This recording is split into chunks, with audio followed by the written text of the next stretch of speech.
আসসালামু আলাইকুম। কেমন আছেন আপনারা? আশা করি ভালো আছেন। আলহামদুলিল্লাহ, আলহামদুলিল্লাহ আমি অনেক ভালো আছি।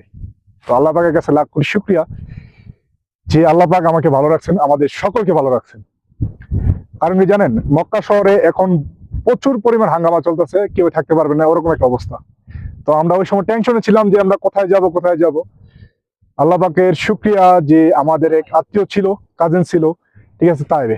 তো তার মাধ্যমে যোগাযোগ করে আমরা চলে আসছি তায়েবে। তাই আসার পরে কখনো ভাবি নাই যে এরকম সুন্দর একটা জায়গায় আসবো আর এরকম সুন্দর কিছু দেখবো, যার কারণে আপনাদের সাথে আজকে ভিডিওটা। আর চাইতেছি যে আমরা যে সৌন্দর্যটা আপনি দেখতেছি এই সৌন্দর্যটা আপনাদেরকে দেখানোর জন্য। আর এটাও চাইতেছি যে আল্লাহ পাকের কুদরত যে কি জিনিস ওটা আপনাদেরকে একটু মানে নজির আপনাদেরকে একটু দেখানোর জন্য। আমরা যে যে পাহাড়টা আছে এই পাহাড়টার থেকে কিছুটুকু উপরেই আছে মেঘের আঁশ। আপনার এরকম মনে হবে যখন আকাশটা মেঘলা হবে মনে হবে যে আপনি মেঘের আপগুলো হাতে ধরতে পারবেন, এরকম একটা জায়গায় আসছে।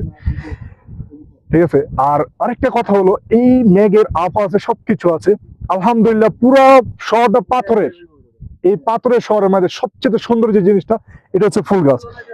এত পরে এই ফুল গাছগুলো জীবিত আছে পাথরের মাঝে।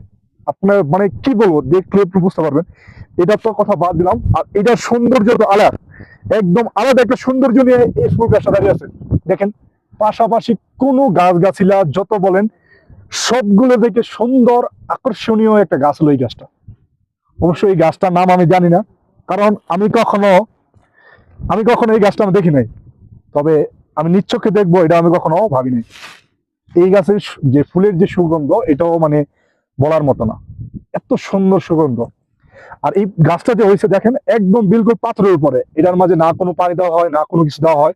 তারপরও এই গাছটা আলহামদুলিল্লাহ তরতাজা ফুল দিয়ে আছে, ফুল দিয়ে ভরপুর করে রাখছে, তার সৌন্দর্য ফুটিয়ে রাখছে। ঠিক আছে। আর দেখেন আমরা তো অনেকে অনেক ভাবি যে আল্লাপাক আল্লাপাক আমাদের কি দিবে, আমরা হতাশ হয়ে যাই। ঠিক আছে, কখনো আমরা ভাবি না যে আল্লাপাক চাইলে সবকিছু দিতে পারেন। এরকম পাথরের মাঝে যদি এরকম সুন্দর একটা গাছ, জলজান্ত গাছ, আর এই গাছের মাঝে যে এত সুন্দর ফুল দিতে পারেন, তা আল্লাপাক কি কারণে আমাদেরকে দিতে পারবেন না? আর আমরা যদি আল্লাহ পাকের প্রতি যদি এরকম সুধারণা রাখি, এই গাছের মতো যে অটল ধারণা রাখি যে আল্লাহ পাক আমাকে রিজিক দিবেন, ইনশাল্লাহ অবশ্যই দিবেন। আর আমরা কি করি, অল্পতেই হতাশ হয়ে যায়। আর অল্পতেই যে কাজগুলো আমাদের জন্য মানে ঠিক না, মানা করে গেছেন সুদ ঘুষ এগুলোর পিছনে পড়ে যায়, মনে করে এটাই আমাদের রিজিক, এছাড়া আমাদের রিজিক আর কোনো ব্যবস্থা নাই। কিন্তু আল্লাহ পাক চাইলে যে সৎভাবে ভালো রিজিক দিতে পারেন, সেটা হচ্ছে এই গাছের জলজন্ত প্রমাণ।